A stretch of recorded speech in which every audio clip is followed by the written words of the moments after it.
서 인사하겠습니다. 죽었다가 살아나셨습니다. 네, 죽었다가 살아나셨습니다. 네, 오늘은 본 어게인이라는 제목으로 골로새서 2장 11절 말씀 나누겠습니다. 한 구절이니까요. 네, 같이 한 목소리로 읽겠습니다. 시작.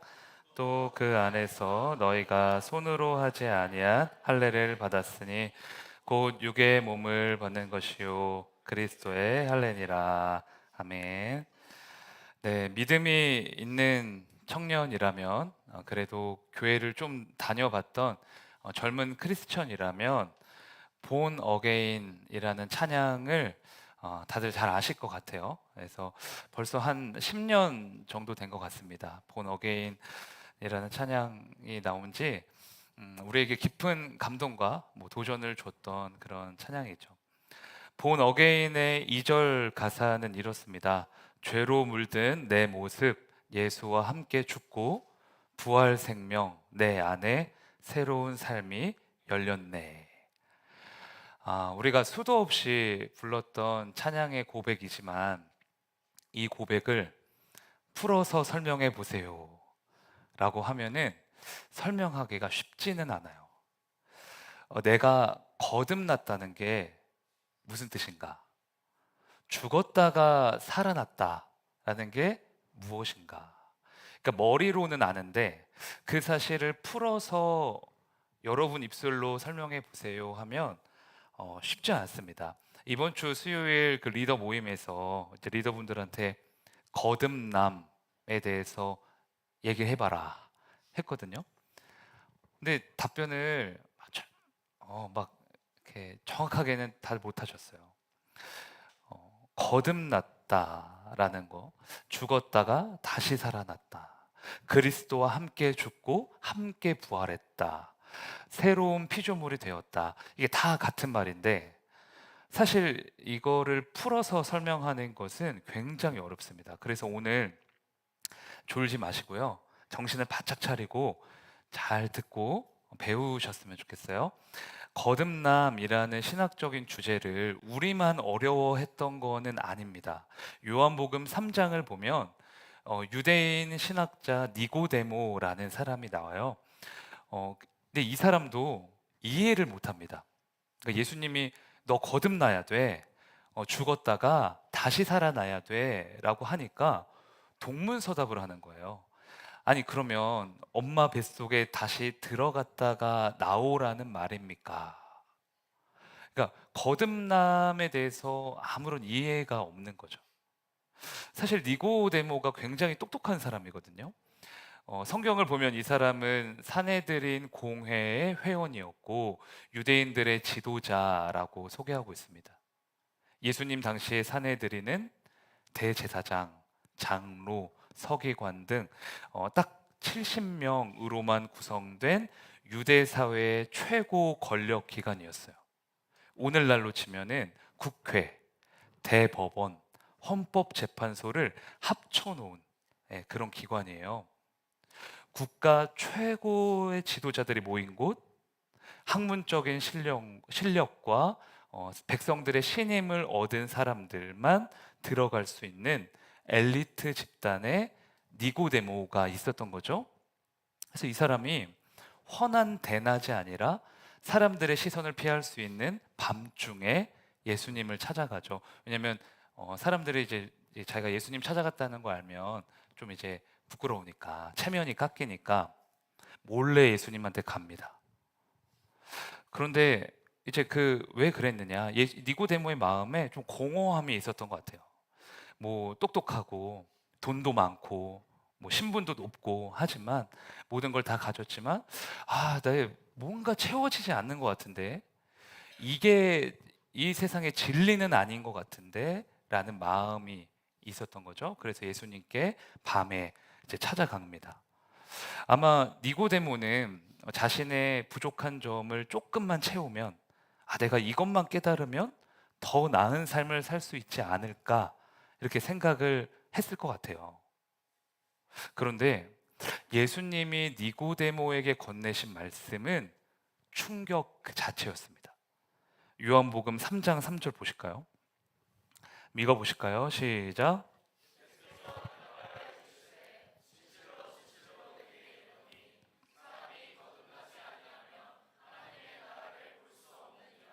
네, 예수님이 청천벽력 같은 말씀을 하세요.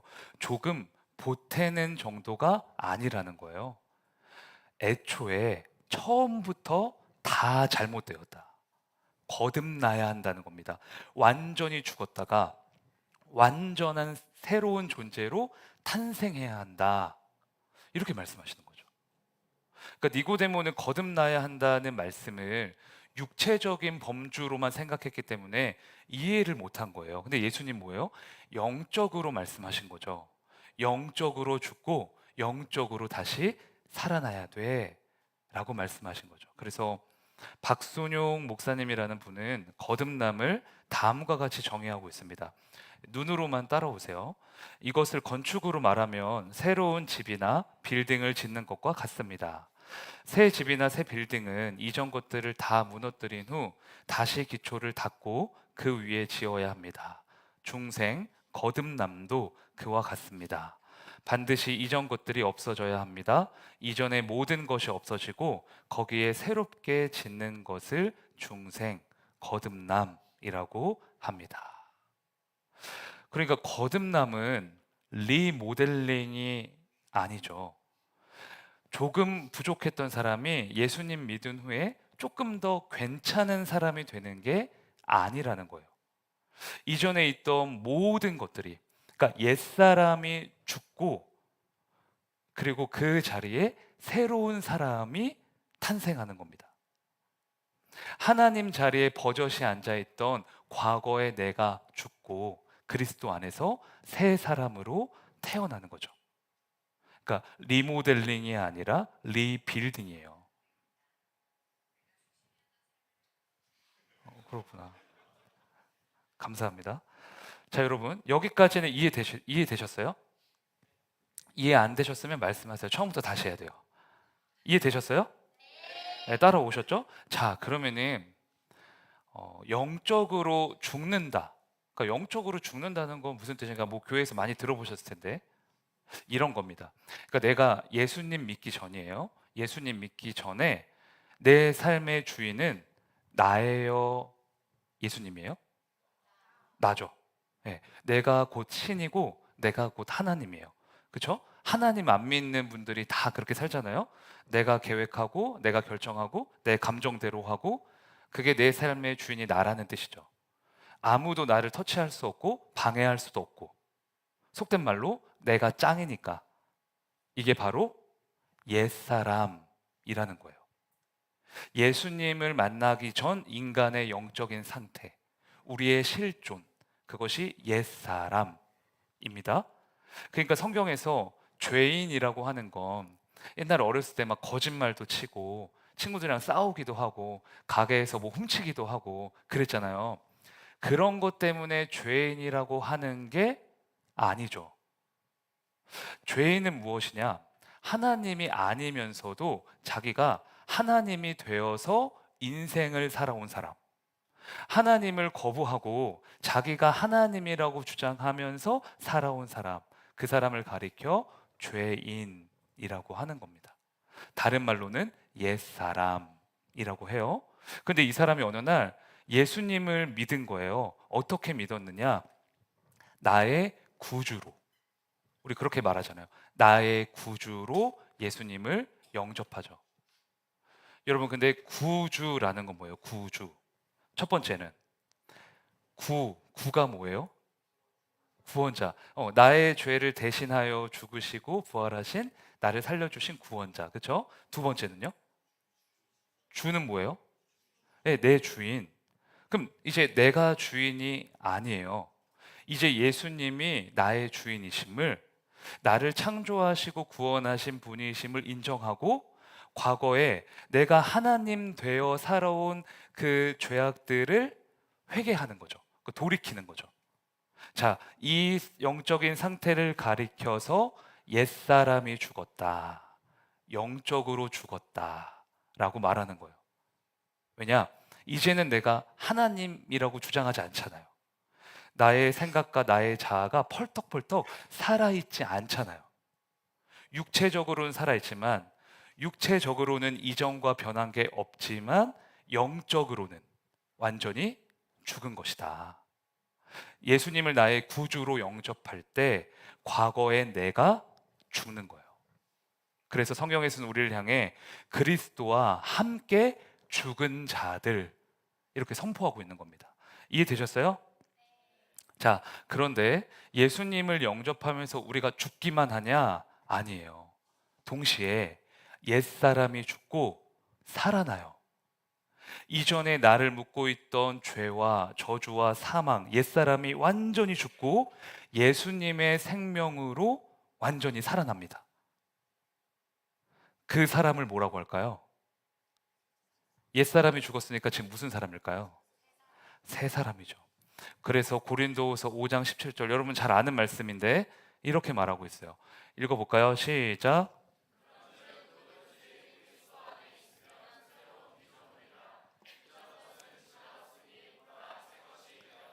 네, 여러분 어디 안에 있으면? 그리스도 안에 있으면, 바꿔 말해 그리스도 밖에 있으면, 그리스도를 영접하지 않으면 여전히 죄인이에요. 그러니까 여전히 옛사람이죠. 그러나 그리스도 안에 있으면 새 사람이 되고 새로운 피조물이 된다는 겁니다. 그래서 여러분, 거듭남에는 크게 두 가지 의미가 있어요. 바로 새로움, 그리고 태어남. 뭐라고요?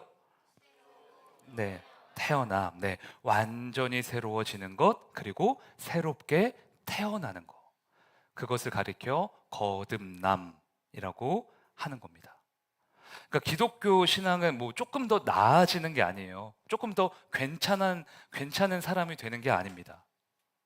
죄를 좀 덜 짓게 되고 인간관계 넓어지고 그런 거 아니에요. 완전히 죽었다가 완전히 살아나는 거예요. 그래서 오늘 본문에서 바울은 거듭남이라는 이 거대한 신학적인 주제를 할례라는 특별한 단어로 설명하고 있습니다. 본문 다시 한번 볼까요? 골로새서 2장 11절. 눈으로 따라오세요. 또 그 안에서 너희가 손으로 하지 아니한 할례를 받았으니 곧 육의 몸을 벗는 것이요 그리스도의 할례니라. 여러분, 근데 거듭남이라는 걸 왜 할례로 설명하고 있을까? 할례. 여러분, 할례가 뭔지 아세요? 할례. 유대인들의 관습인데 남자 성기의 포피를 칼로 잘라내는 거예요. 여기에 계신 우리 형제님들 대부분 이 고통을 다 겪어보셨죠? 뭐 말은 못해요. 그쵸? 엄청난 고통이에요. 태어나자마자 아기 때 하신 분들은 이 고통을 모르실 거예요. 그죠? 부모님들한테 감사하셔야 됩니다. 저는 유치원 때 할례를 당했어요. 그러니까 엄마가 손잡고 어디 좋은 데 가자 해서 갔는데 수술실인 거야. 그래서 저 아예 배신감에 막 너무 막 분했는데 어쩔 수 없잖아요. 그러니까 당한 거죠. 그때는 그 포경 수술하면 조금 좋은 병원을 가면 그런 게 있어요. 컵라면 사발면 용기로 가려줘요. 근데 조금 안 좋은 병원 가면 뭘로 가려준지 아세요? 종이컵이에요. 아시죠? 형제님들 아시네. 그래서 그때 친구들이 방학 되면은 그때 친구들 다 하거든요, 방학 때. 저처럼 이제 엄마 손잡고 이제 끌려가서 다 하는데 바지를 보면 알 수 있어요. 이게 종이컵인가 컵라면 용기인가. 다들 엉거주춤해서 뒤뚱뒤뚱 걷는데 지나가다가 길거리에서 만나요, 그 친구를. 이제 눈빛만 봐도 알아요. 너도 했지? 나도 했어. 그러니까 할례는 뭐 이제 뭐냐면, 그러니까 무척 아프다는 건데, 근데 그렇게 아픈 할례를 이스라엘 백성들은 왜 대를 이어서 했냐? 하나님이 명령하셨어요. 너네 해, 이렇게 하라고. 그러면 그 할례의 의미가 중요하겠죠. 왜 하라고 하셨냐? 여러분, 생사를 칼로 잘라내면 뭐가 나올까요? 네, 피가 나오죠. 그래서 할례는 첫 번째 죽음을 상징해요. 피가 나오잖아요. 의미적으로는 내가 죽는 거죠. 그리고 이스라엘에서는 아기가 태어난 지 8일째 할례를 하거든요. 왜 8일째냐? 7이라는 숫자가 성경에서 어떤 의미라고 했죠? 뭐라고요? 뭐라고요? 아니, 완전, 완성, 충만함. 그러면 7 다음에 8은 어떤 뜻일까요? 유추해 보세요. 7이 완전히 끝난 거예요. 완성. 그럼 그 다음 날은 뭐예요? 뭐라고요? 시작. 박수 한번 주세요. 네. 우리 미애. 그래서 할례에는 뭐가 있어요? 새로운 출발, 새로운 시작이라는 뜻이 있죠. 재밌죠? 네. 즉 할례는 나에 대하여 완전히 죽었고 하나님의 은혜로 완전히 살았습니다 라는 영적인 의미가 있는 거죠. 그러면 성경에서 할례가 처음 등장하는 곳이 어디냐? 창세기 17장이에요. 볼까요? 네. 누가 포피를 뱄죠? 네, 몇 세 때요? 99세. 하나님이 명령하셨어요. 근데 성경은 아브라함이 할례했을 때의 나이를 99세라고 알려주고 있죠. 왜 굳이 나이를 언급하고 있을까? 여기에는 숨겨진 의미가 있어요. 하나님이 아브라함을 처음 택하셨을 때 약속을 주시죠. 너의 씨가 번성할 것이다. 너의 자손이 저 하늘의 별처럼 아주 많아질 것이다. 그런데 그 약속이 바로 지켜졌어요? 안 지켜졌어요? 안 지켜져요. 안 지켜진다기보다는 하나님이 뜸을 들이세요. 아브라함이 노인이 됐는데도 자녀를 안 주시는 거야. 그래서 아브라함이 어떤 선택을 하냐? 첩이랑 동침을 해서 애를 낳아요. 그 애의 이름이 뭘까요? 이스마엘. 그래서 성경은 이스마엘을 뭐라 하냐? 육신의 자녀라고 지칭해요. 왜냐? 아브라함이 육신적인 생각으로 낳은 아들이라는 거예요. 아브라함의 육신, 즉 본능이 버젓이 살아있다라는 뜻입니다. 이때 아브라함 나이가 86세였어요. 여기까지가 창세기 16장의 내용이고, 그리고 나서 17장인데, 근데 신기하게도 17장을 처음 시작할 때 아브라함이 갑자기 나이가 몇 살 돼요? 아까 봤잖아요. 몇 살? 99세. 그러니까 성경 장수로는 한 장 차이밖에 안 나는데 그 사이에 몇 년이 흐른 거예요? 13년. 99세에서 86을 빼면 13년. 그러면 하나님이 13년 동안 뭐 하신 거죠? 침묵하셨다. 왜 침묵하셨을까요? 이게 재밌어요. 왜 침묵하셨을까요? 아브라함이 살아있으니까. 아브라함이 영적으로 완전히 죽을 때까지 기다리신 거예요. 죽는다는 건 뭐냐? 하나님, 저 절대 못합니다.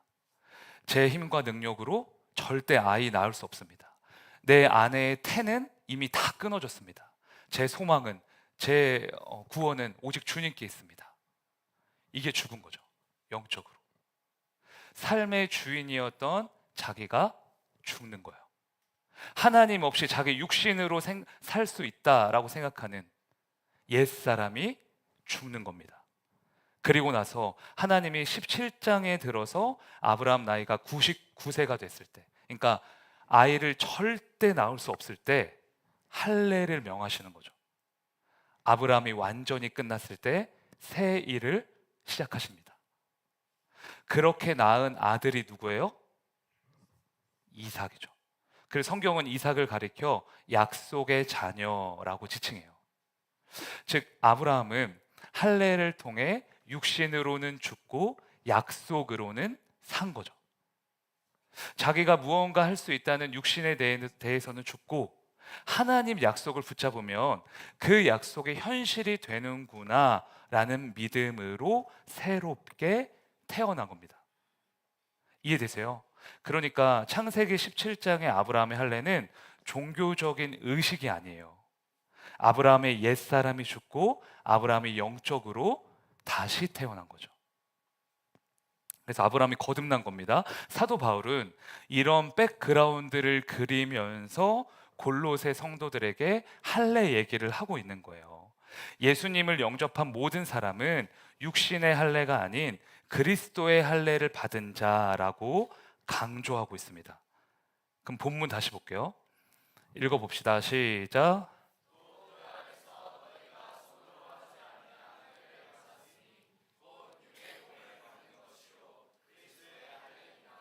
네, 이 할례는 손으로 하는 거 아니래요. 육신의 몸을 벗는 거래요. 이것이 곧 그리스도의 할례라는 겁니다. 제가 아까 아브라함은 뭐에 대해는 죽고 뭐에 대하여는 살았다 그랬죠? 육신은 죽고 하나님의 약속에 대해 살았다. 그런데 신약으로 넘어와 봅시다. 신약으로 넘어오면 어떤 일이 생겨요?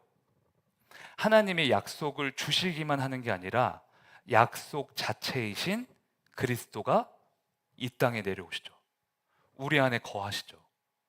구약 시대에는 육신으로 하는 할례였지만 신약 시대에는 육신을 벗어버리는, 다시 말해 더 이상 육신에 얽매이지 않는 영적인 할례를 우리가 받는 거예요. 그래서 지금 우리는 할례 해요, 안 해요? 원하시면 해도 되는데 굳이 안 해도 돼요. 만약에 예수님이 이 땅에 오시지 않았다면 여기 있는 남자분들 다 하셔야 돼요. 근데 이제 안 해도 돼요. 왜? 예수님이 하나님이 약속하셨던 그 모든 약속을 다 성취하셨으니까. 그런데 우리 여기서 중요한 것은, 우리가 기억해야 되는 사실은, 구약이랑 신약이랑 할례의 의미는 똑같을까요? 다를까요? 의미가 똑같을까요? 다를까요? 똑같아요. 뭐가 똑같아요? 죽었다가 살아나는 건 똑같잖아요. 그렇죠? 구약의 할례도 죽었다 살아나는 거고, 그리스도를 믿음으로 내가 죽고 다시 살아나는 것도 죽었다 살아나는 거죠. 그래서 여기에 계신 모든 분들은 한 사람도 빠짐없이 그리스도의 할례를 받은 분들이에요. 그리스도를 믿음으로 그리스도와 함께 장사되었고 그리스도와 함께 살아난 새로운 피조물이십니다. 완전히 새로운 존재로 완전히 새로운 인생을 살아가고 있는 거예요. 자, 여러분, 그러면 거듭난 존재로서 구원받은 자녀로서 이제 우리는 어떻게 살아가면 될까? 하나님이 참 기뻐하실 때가 있더라고요. 그게 언제냐? 우리가 하나님으로 만족할 때, 하나님을 기뻐할 때, 하나님이 너무 기뻐하시는 거예요. 우리가 하나님 보면서 활짝 웃을 때, 하나님을 너무 좋아할 때, 하나님을 사랑하고 보고 싶어 할 때, 드리고 또 드려도 하나님께 드리는 것을 아까워하지 않을 때 하나님께서 가장 영광 받으신다는 거예요. 그래서 존 파이퍼 목사님은 하나님을 기뻐하라는 책에서 이렇게 말하고 있습니다. 같이 한번 읽어보실까요? 시작.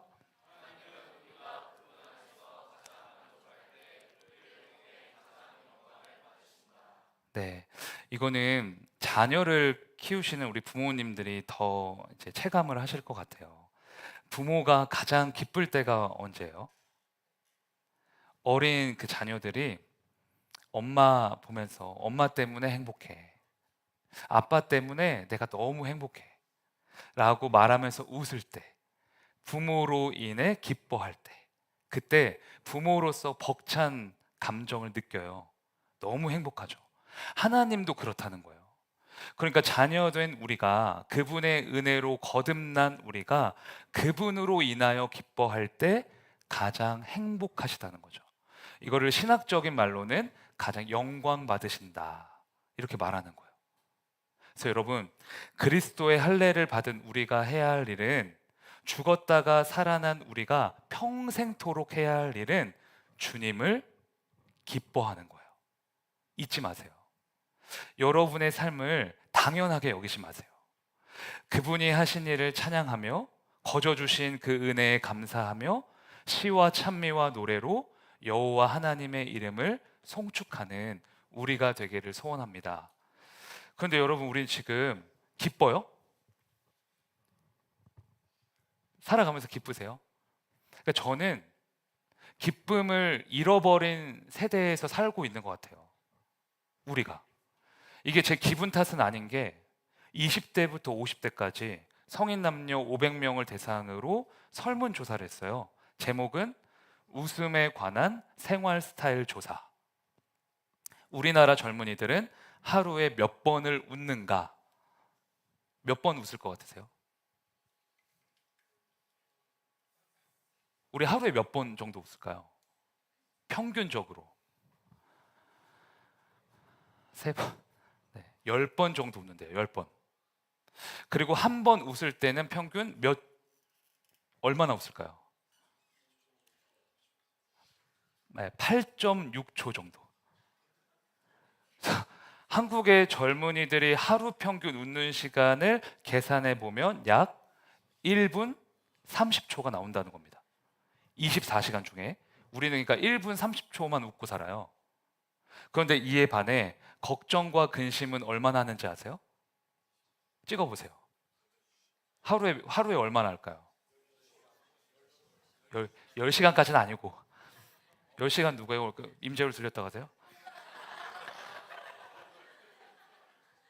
하루에 평균 걱정과 근심 얼마나 할까요? 3시간 6분. 근데 우리 형제님들 좀 이렇게 어깨 올라오셔도 되는 게 여자가 3시간 30분, 남자는 2시간 30분. 근데 이거는 남자가 별 생각 없이 사는 동물이라서 그럴 수도 있어요. 뭐 저도 마찬가지고. 이게 무슨 얘기인지 아시겠죠? 하루에 고작 우리는 1분 30초 웃는데 걱정은 3시간씩 하고 있다. 이 세대가 우리 세대라는 거예요. 그러니까 기쁨을 잃어버린 세대 맞죠? 지하철, 버스 타보세요. 모든 사람이 그렇게 심각해요. 그렇지 않아요? 여유와 낭만이 사라졌어요. 저 어릴 때는 안 그랬던 것 같거든요. 웃질 않아요, 다들. 바울이 빼고. 바울이는 웃어요. 원래 애기들이 저보고 우는데 바울이는 웃어줘요. 여러분, 많이 웃으세요. 아무리 삶이 힘겹고 버거워도 우리 이미 죽었다가 살아난 존재 아닙니까? 그러니까 예수님으로 인해서 보너스 인생 살고 있는 거예요.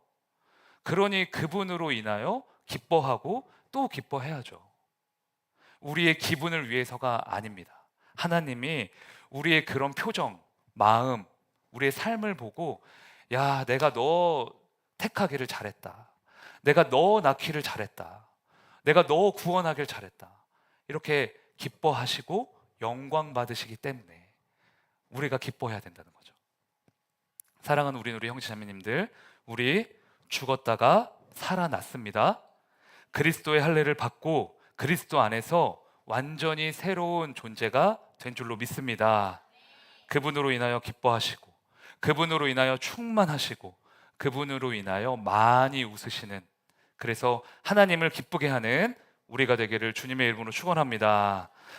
그럼 우리 같이 찬양했으면 좋겠어요. 아까 찬양했던 사랑한다 말하시네 찬양하면서 우리의 마음을 주님께 올려드리겠습니다.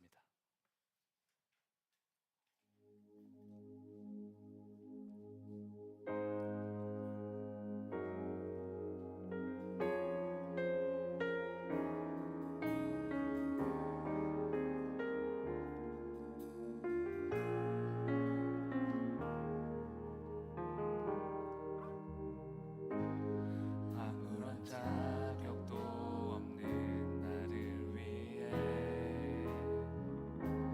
아무런 소망도 없는 나를 위해 사랑한다 사랑한다 사랑한다 말하시네 이 낮은 날 위해. 다시 한번 아무런 자격도 없는 나를 위해 아무런 소망도 없는 나를 위해 사랑한다 사랑한다 사랑한다 말하시네 이 낮은 날 위해. 이제 나는 옛사람 아니요 이제 나는 옛사람 아니요 사방에서 건지신 주의 자녀요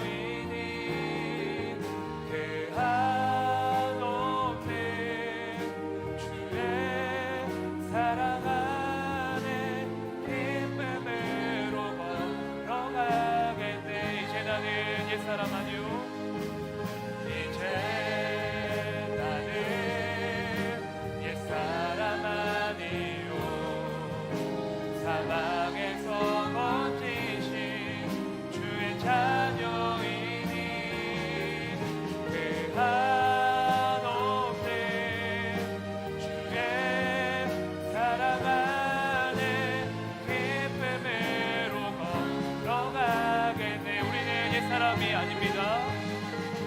이제 나는 옛사람 아니요 사방에서 건지신 주의 자녀이니 그 한없는 주의 사랑 안에 기쁨으로 걸어가게 돼. 내가 원하는 한 가지, 내가 원하는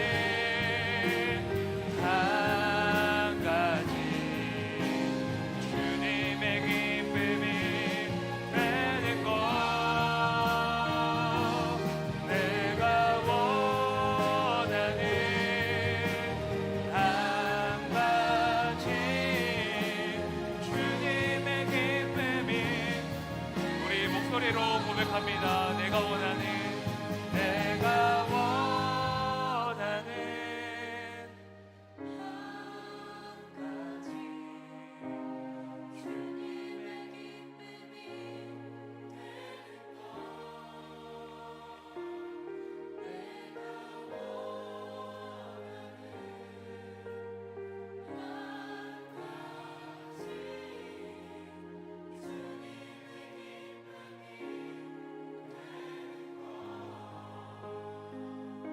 네, 우리 기도하길 원합니다. 하나님 아버지, 이제 나는 옛사람이 아닌 새 사람인 줄로 믿습니다. 사망에서 생명으로 옮겨진 주님의 자녀인 줄 믿습니다. 그 사랑에 날마다 감격하며 예수님을 기뻐하는 우리가 되게 하여 주시옵소서. 이 시간 주님의 이름 한번 부르짖고 기도합니다. 주여.